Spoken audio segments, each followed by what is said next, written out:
Have you ever wanted to spice up your campaigns, but you're kind of at a loss of figuring out what to do? I have a suggestion that you might enjoy, and if I don't tread carefully in explaining it, I could get flagged on YouTube. But anyways, Cards Against Humanity in D&D.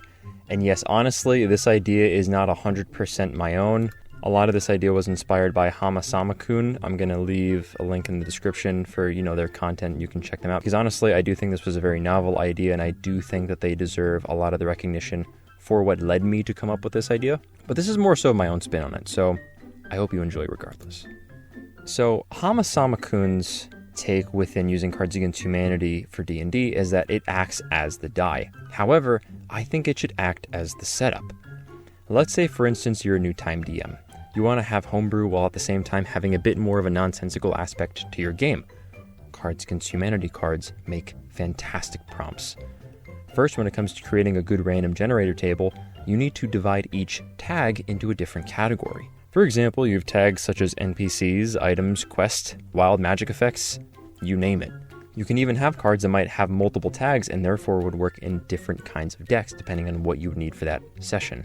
Now, in most cases, what you want to do is draw cards from the deck for these specific scenarios and basically play the game as one giant game of Cards Against Humanity. The black cards act as the fill-in-the-blanks, while the white cards act as essentially the things and the stimuli around the party that really start to shape the world. Don't get what I mean? You're at a tavern and you see blank. You reach out and grab the mysterious item you found in the cave, and it does blank. Now you can use these effects verbatim and hardcore stick to the cards, or you can make it a bit more flexible and use the cards as more of a springboard. Because honestly, when I was trying to make this video, some of these don't work. I'm going to be perfectly honest with you right now, and this is completely off the script. Some of these cards don't work, so you will 100% need to kind of stick it to a certain concept and really kind of make it work. You really gotta push it in. But anyways, it's really about flexibility. Each one of the cards you use should serve as a springboard for your creativity and of course for shenanigans to befall your campaign. And now that we've come this far into the video and I've explained a bit of the basic premise, let's make our own TTRPG inspired plot hook.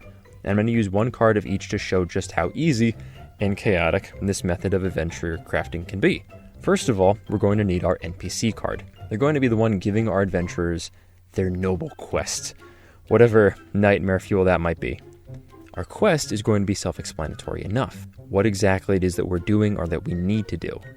Our item card will serve as a reward, and after we complete our quest, this is what we get, our reward. And finally, for our wild magic effect, this can be a challenge or challenges we'll need to overcome along the way. The reason itself that the quest has been so impossible to complete is likely due to this factor. And now there are a few different ways to break this up. Use the split deck method as I had already previously mentioned, or you can set up a little ad-lib that you and the party members can start to fill out as the game progresses. Our adventure, whether that be a one-shot or even an entire campaign, could be set up as the following. Blank beseeches the party for aid, for they are troubled by blank.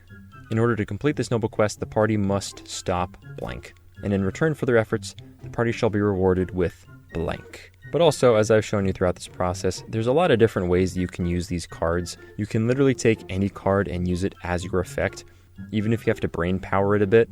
Like, oh, I got a new magic item. What does it do? Blank. Even if it's something where you reading it out loud doesn't make 100% sense, bend the wording of it so that it can.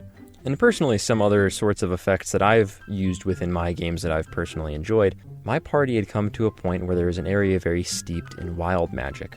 I had some of them pull 2 cards to act as essentially their wild magic effects. One of the party members got basically silenced and became a ball of hair. The other one turned into a brontosaurus and thought all their party members were dying, but also thought all their party members were other dinosaurs, so they convinced themselves that they were at the age of the dinosaur extinction.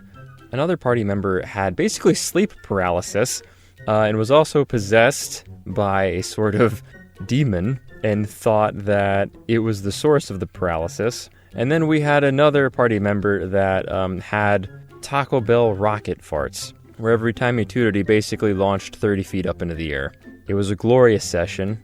But of course, things along those lines do require some bending. You do have to make some of the effects make sense, or even figure out too how those cards would be applicable in those games. So just keep that in mind. And also too, if Cards Against Humanity really isn't your speed, I do understand. Let's say, for instance, you're having the family over, they all play D&D, but you also, don't want to get hit with the ban hammer. Apples to Apples is actually a very good G-rated alternative. The game functions very similarly. You do have a lot of other sorts of cards that are based on, real-world things and other sorts of media that you could draw from very similarly to how you would use Cards Against Humanity cards. And it's a lot less raunchy, and it's a lot less likely to get you demonetized on YouTube or banned from family events. But anyways, I hope you've enjoyed the video. And if you enjoyed learning a little bit more about this insane process and plan on using this idea in the future, then please like the video and subscribe for even more D&D content and ideas. And in the meantime, keep smiling, keep scheming, and I'll see all of you next time. And also, as I was mentioning before, please do check out Hamasama-kun. They are the ones that originally came up with this idea in their own variation of it. Please give them the support that they deserve, because honestly, if it wasn't for them pioneering this idea, I wouldn't have turned it into what I use today, because I enjoy it a lot. Anyways, goodbye.